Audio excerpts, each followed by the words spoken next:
Printing அப்படின்னு technical name நம்ம சொல்றோம். ரைட்டுங்களா? ஒன்று. அடுத்ததாக நீங்க பார்க்க வேண்டிய இடம் வந்து நோட்டு ஃப்ரண்ட் சைடு பார்த்து எண்ணும் பொழுது இந்த 6 நம்பர் இருக்கு இல்லையா, 6 நம்பரை பார்த்து கவுண்ட் பண்ணுவோம். இந்த 6 நம்பரை பார்த்து கவுண்ட் பண்ணும் பொழுது அந்த ஃபாண்ட் சைஸ், அதனுடைய கலர், அதனுடைய அந்த 6 நம்பருக்கு இடையில உள்ள 5 கேப் எல்லாம் ஒன்று போல பெர்ஃபெக்டா இருக்கும். நம்ம நோட்டில் நம்ம நோட்டில் இருக்கிற நம்பருடைய ஃபாண்ட் சைஸ் எல்லாம் நல்ல போல்டா இருக்கும், பிரைட் ரெட் கலர்ல இருக்கும், அட் தி சேம் டைம் நல்ல கிளியரா இருக்கும். கள்ள நோட்டில் அந்த மாதிரி இருக்கவே இருக்காது, ஒரு மாதிரி சின்னதா வரும், டல் ரெட் கலர்ல வரும். ரைட்டா? அது இன்னொரு பாயிண்ட். இது எப்படி சார் பிராக்டிஸ் பண்றது? வீட்டில் சும்மா இருக்கும்போது ஒரு 10-15 நோட்டு, 10 ரூபாயோ 20 ரூபாயோ எதை வேணா எடுத்துக்கோங்க.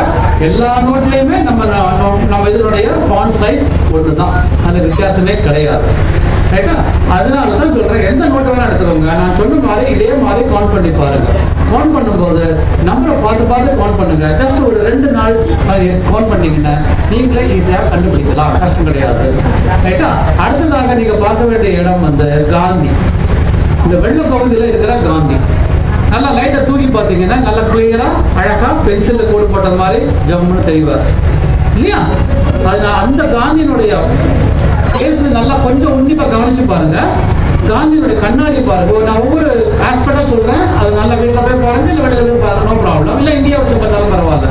காந்தியினுடைய கண்ணாடியை பார்த்தீங்கன்னா உள்ள இருக்கிற கண்ணு கூட தெரியும். ஒண்ணு. அடுத்தது காந்தியுடைய காது முன்பக்கம் நல்லா விரிஞ்சு வரும். காந்தி இந்த காதனுடைய தோடு பகுதி தனியா தொங்கும்.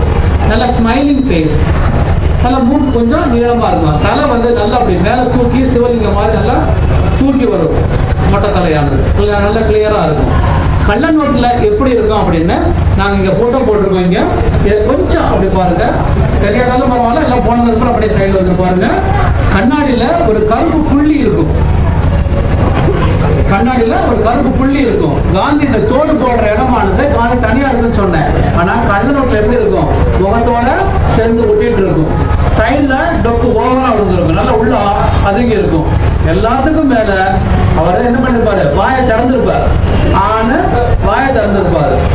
அது ஸ்மைலிங் ஃபேஸ் இருக்காது, வாயை திறந்திருப்பாரு. நம்ம நோட்டுல இன்னொரு ஒரு முக்கியமான விஷயம் என்னன்னா, இந்த வெள்ளை பகுதியில் இருக்கிற காந்தியும் நமக்கு கண்ணுக்கு தெரிகிற அச்சடிச்ச காந்தியும் 2 பேரும் நேரம் ஒருத்தர் பேசுற மாதிரி இருக்கும். ஈஸியா அதை பார்க்கலாம். ஜஸ்ட் ஒரு இமேஜினேஷன், சிம்பிள். அடுத்ததாக நீங்க பார்க்க வேண்டிய இடம் இந்த வெள்ளை கோடு இருக்கும், அல்லது கிரீன் கலர் கோடு இருக்கும். அந்த கோடை பார்த்தீங்கன்னா உங்களுக்கு இந்த கருப்பா விட்டு சாதாரண பார்த்தா விட்டு தெரியும். லைட்ல தூக்கி பார்த்தீங்கன்னா அந்த கோடானது ஒரே நேர் கோடாக கண்டினியூஸா இருக்கும், தொடர்ச்சியா இருக்கும். அதான் முக்கியமானது. 2 பக்கம் பார்த்தாலும் அதை வர தெரியும். ஆனா கள்ள நோட்டுல அந்த கோடானது விட்டு ஒரு கேப் வரும். ரைட்டுங்களா? 3 பாயிண்ட் ஈஸியா கண்டுபிடிக்கலாம். நம்பர் 1 இந்த தொடு உணர்ச்சி, சொரசொரப்பு. அடுத்தது செக்யூரிட்டி த்ரெட் கோடு.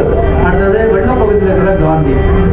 இந்த 4 வச்சு நீங்க ஈஸியா கண்டுபிடிக்கலாம். நாங்களும் இந்த மாதிரி கண்டுபிடிக்கிறோம், ஸ்பெஷல் கிடையாது, யார் வேணா கண்டுபிடிக்கலாம். Only thing practice. 2 நாளைக்கு நான் சொன்ன மாதிரி கவுண்ட் பண்ணி பிராக்டிஸ் பண்ணி பாருங்க, அதையே நீங்க ஈஸியா கண்டுபிடிக்கலாம். நோட்டுகளை பத்திரமா வச்சுக்கோங்க, கசக்காதீங்க, சுருட்டாதீங்க. இந்த மாதிரி இந்த வெள்ள பகுதியில் தயவு செய்து எழுதாதீங்க, எழுதவும் சொல்லாதீங்க. யாரையுமே எழுதும் போது உடனே தடுத்து நிறுத்தி வேற இடத்துல எழுதுங்க அப்படி சொல்லுங்க. முக்கியமான பகுதி, காந்தி நல்லா இருந்தா நாம நல்லா இருப்போம், நாடு நல்லா இருக்கும். தேங்க்யூ.